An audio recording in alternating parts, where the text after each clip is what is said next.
The Old Man and the Sea, part 5.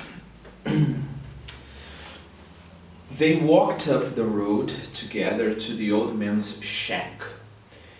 Shack is a very old house. We're going to see some examples. I know, guys, I said in the other videos I wouldn't bring pictures, but I think in this case it will help us a lot, right? So every time I think it's very essential, I'll try to bring the pictures here. By the way, guys, those pictures are very, very specific. So it means that I couldn't find the pictures in Quizlet, right? So in the description down there, you're going to have all of those pictures I put here on the TV. If you want to see it, I don't know, if you want to, feel free to do so. Okay, so shack is a old small house. They walked up the road together to the old man's shack and went in through its open door.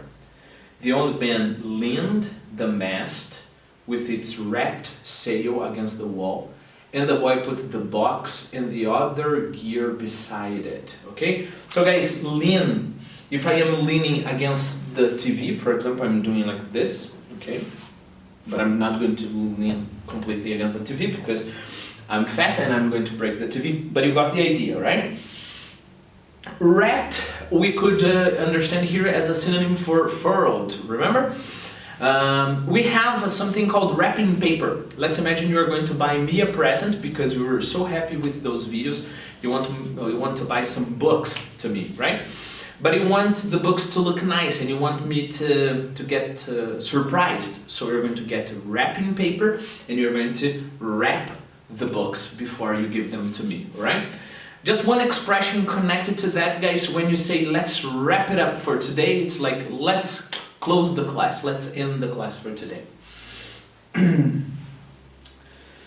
Okay, so he got the sail, he leaned the sail, the mast against the wall, and the boy put the box and the other gear beside it. The mast was nearly as long as the one room of the shack. The shack was made of the tough bud shield of the royal palm. Pronunciation here, guys, I put it on the board, right? You don't pronounce it as palm, right? You pronounce it as palm, right? Like palm tree, okay? I'll record a video in the future about those sounds, but for example, just to give you one more, we don't say salmon, we say salmon, okay? Or calm for calm, okay? Calm. So calm down, right? Palm. All right. So here, guys, you can see the royal palm, right? This is the kind of tree. And understand, guys, the bud shields here as the leaves of the royal palm, okay? So the old man's shack was constructed with that. So I brought some pictures. This is an old shack, so it's a hut, another way to say shack, of the natives made entirely of the royal palm tree. Okay, so you can see it. You can see they used other parts of the house to build it. I have another picture. I brought this one because it's old and it's cool for us to take a look at it.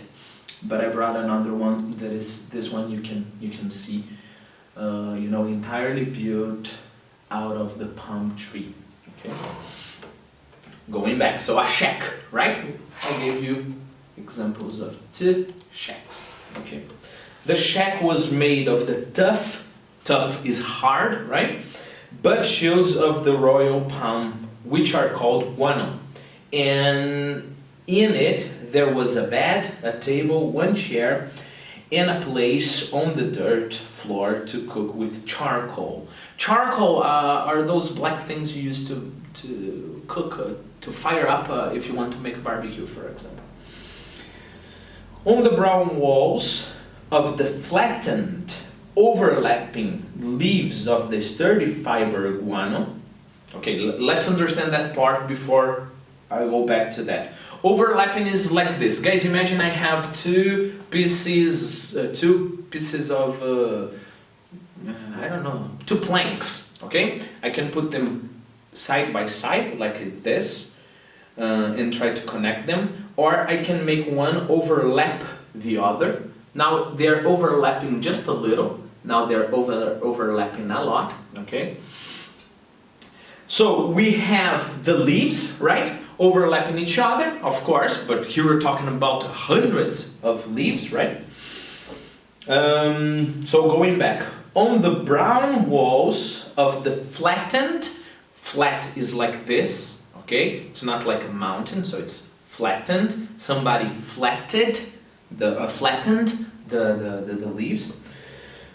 Overlapping leaves of the sturdy fibered guano, there was a picture in color of the Sacred Heart of Jesus. I have a picture of the Sacred Heart of Jesus here. Oh, sorry, not here. It is probably, no. It's coming, guys, don't worry, we'll see those pictures. Oh, here. Here it is the picture of the Sacred Heart of Jesus. In the Catholic Church is when you worship not on Jesus, entire Jesus, but the heart is also subject to adoration, right? So there was a picture of the Sacred Heart of Jesus and another of the Virgin of Cobre. I think I have, it's here. Virgin of Cobre, guys, is kind of important because it's the patron saint of Cuba, okay? Apparently there was an image that was found in a copper mine. I'll send you guys the link. I'll put the link in the description. There is a very small documentary, like 5 minutes, about the Virgin of Cobre and how important it is for Cubans. So on the walls, a picture of the Sacred Heart of Jesus and another of Virgin of Cobre. These were relics of his wife.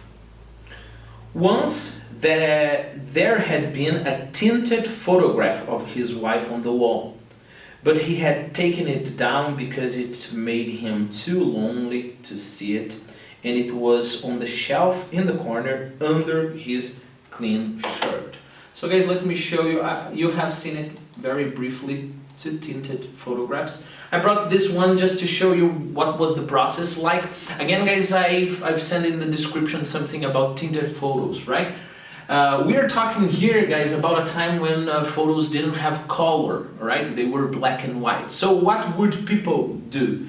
They would color the photos by hand, okay? So here we have one kind of tinted photo. This is the original. This is the tinted one. And I brought this other one because it's of a woman. And then we can imagine probably how the picture looked like, right? Of course, it would depend a lot on the ability of the artist, right? So we can see that this artist here was very skilled. This one, I don't know, not so much, because take a look at the background, all green, so it's just an entire green, right? Okay. So he had taken out the tinted photo of his wife because it made him sad. "What do you have to eat?" the boy asked. "A pot of yellow rice with fish. Do you want some?" "No, I will eat at home." "Do you want me to make the fire?" "No, I will make it later. Or I may eat the rice cold." "May I take the cast net?" "Of course." There was no cast net. Remember that net you can throw by hand. And the boy remembered when they had sold it. But they went through this fiction every day. There was no pot of yellow rice and fish, and the boy knew this too. Okay, so both of them knew that there was no cast net.